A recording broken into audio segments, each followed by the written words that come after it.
Hey you guys, it's Mish. Welcome back to my channel. In today's video, I'm going to be giving you guys an in-depth look to my Seattle trip. So if that sounds interesting to you, be sure to stick around and check out the rest of the video.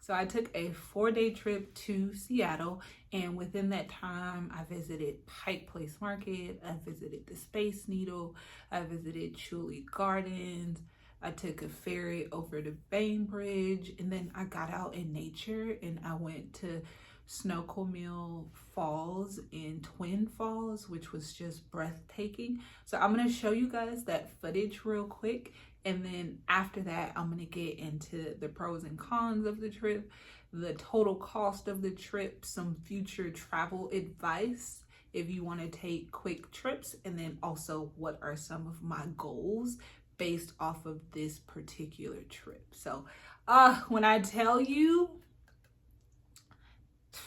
I hope that the footage does justice to just how breathtaking the nature part of this trip was. So let's get into that.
So when it comes to the trip overall, I consider the pros to be my hotel room as well as the food there. They had continental breakfast, and the breakfast potatoes were some of the best potatoes I've ever tasted to this day. Like, I feel that they were cooked to perfection.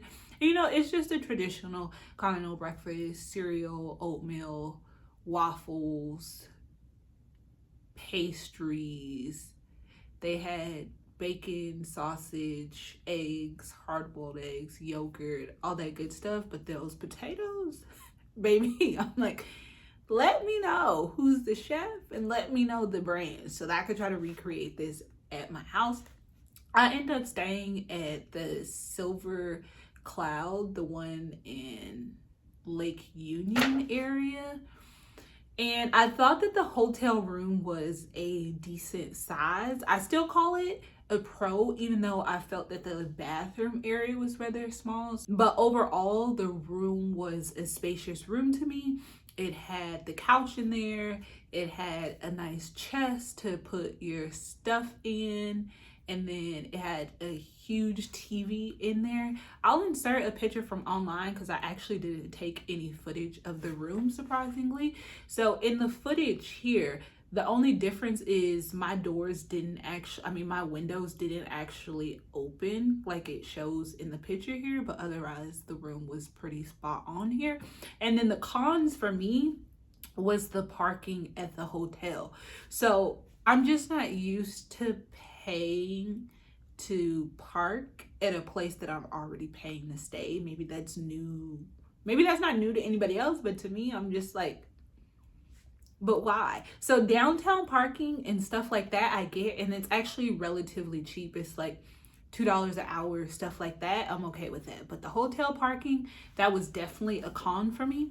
And then the regular food outside of the hotel, I end up eating on the Bainbridge Island. I had some Thai food. It was whatever. I had some sushi the first day that I stayed over there. That was whatever. And then I went to a place called Bar House and I had a Caesar salad there. And that was whatever too.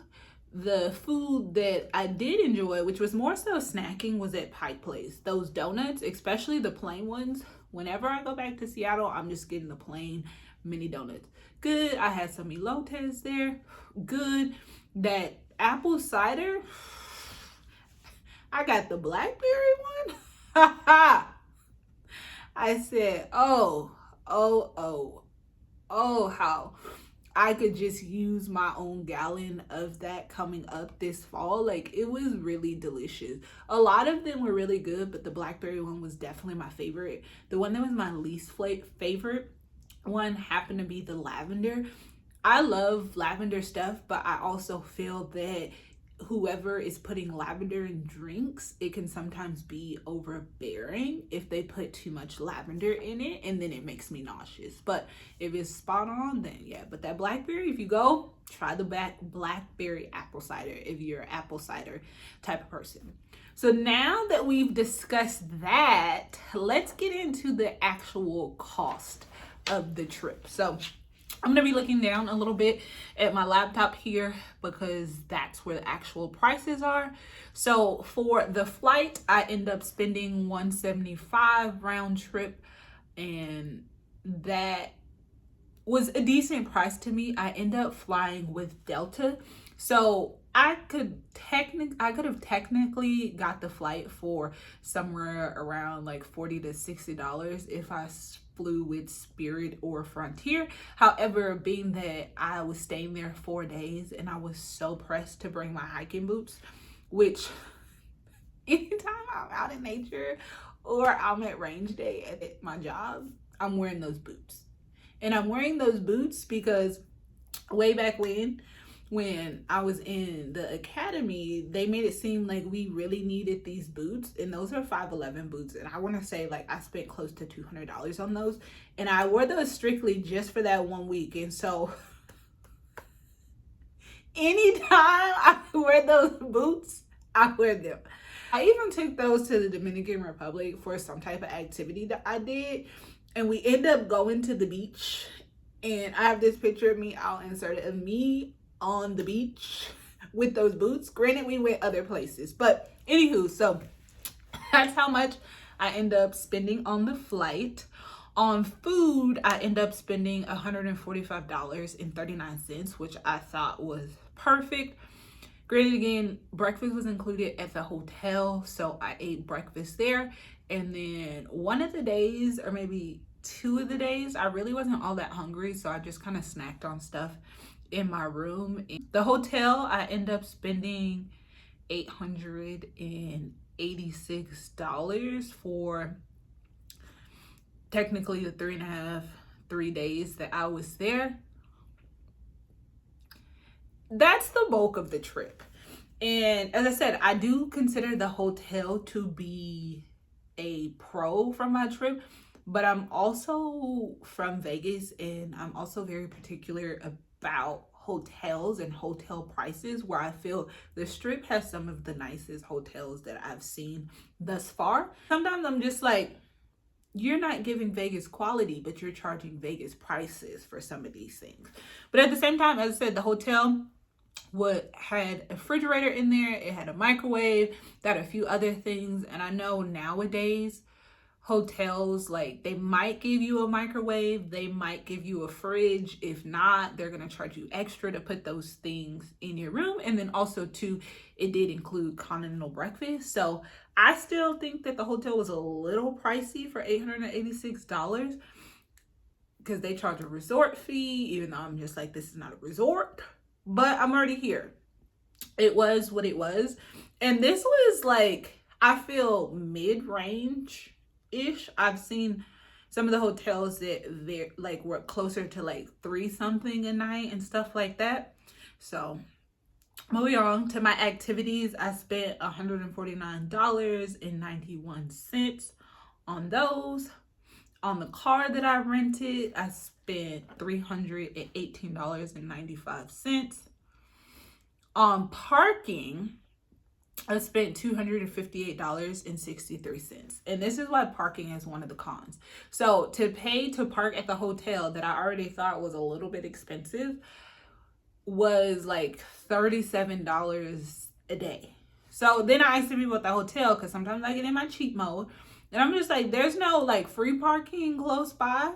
And they were just like, well, you know, you could park across the street, but it's only from like, they gave me the time frame. And I'm just like, I'm not going to be trying to get up every day to go and move the car to another place. Hopefully this close by, walk back to the hotel, and then when I leave, walk there. And just because it's Seattle too, it's just like, I don't know if it's going to rain and all that other stuff. So I just paid for the parking and I just sucked it up. But that's definitely why it's one of the cons. And then for MISC, I spent $56.90. And that's just for little like knickknack stuff. I have a thing about postcards when I travel places. I don't send them back to myself, but every place that I do go to, I do get a postcard from there. And on the back, I just write the specific date that I visited that place. And that, you know, that's just my thing. One of the things that I've never seen before that I thought was just so darn cute, they had a 3D postcard. You know what? Let me go get that postcard really quick. Yeah, so this is one of the postcards that I got. Usually I only get one or two, but this time I got 4. But this was one from Chuli Gardens. I like that one. This is just a normal night Seattle one. That one's cute. This is one that I got in Bainbridge because I just like, oh, I took the ferry over. That was so fun. But the one of the show is just this 3D one. Like, I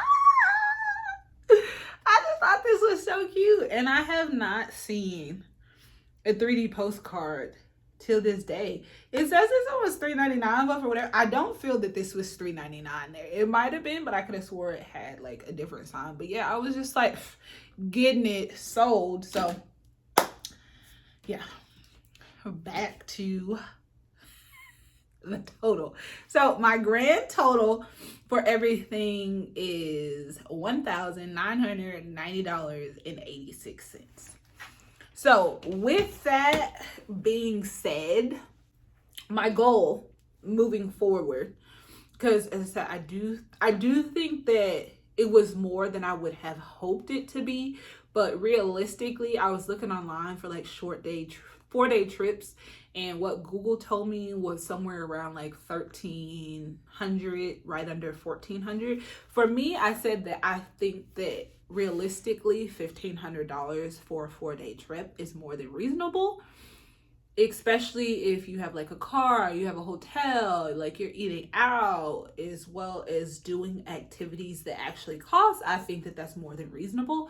So moving forward, my goal for 4-day trips will be $1,500. And then my goal for 1-day trips that I'm going to start taking more of will be $250.